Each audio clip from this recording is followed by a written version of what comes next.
This article describes the outrage and protests that occurred across the US in response to the release of a graphic video of a black man, Tyre Nichols, being beaten by Memphis police officers.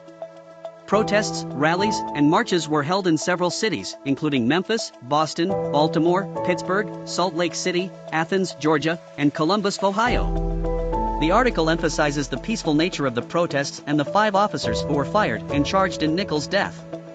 It also mentions a brief clash between protesters and police in New York. On Friday, January 27, 2023, a massive pileup involving 85 vehicles occurred on Interstate 3990 in Rock County, Wisconsin due to snow, ice, and whiteout conditions.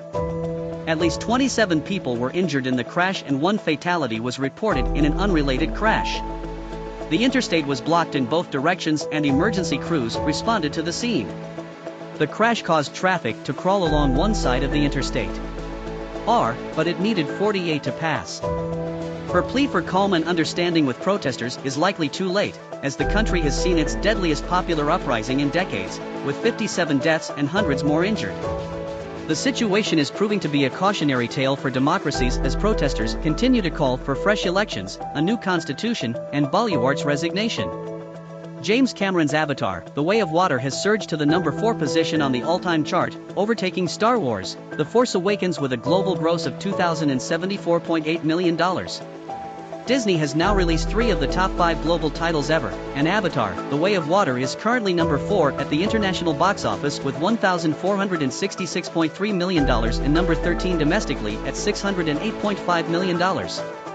It has performed best in China, $235.4 million, France, $133.2 million, Germany, $120.2 million, Korea, $101.5 million, the UK, $83.5 million, India, $58.3 million, Australia, $57.5 million, Mexico, $52.3 million, Spain, $48.1 million, and Italy, $45.8 million.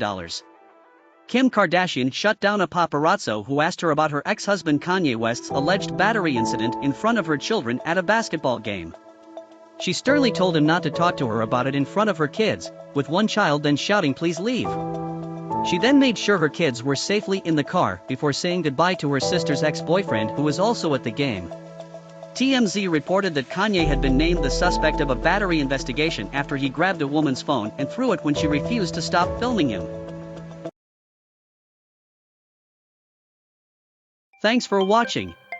Be sure to like and subscribe for more news summaries.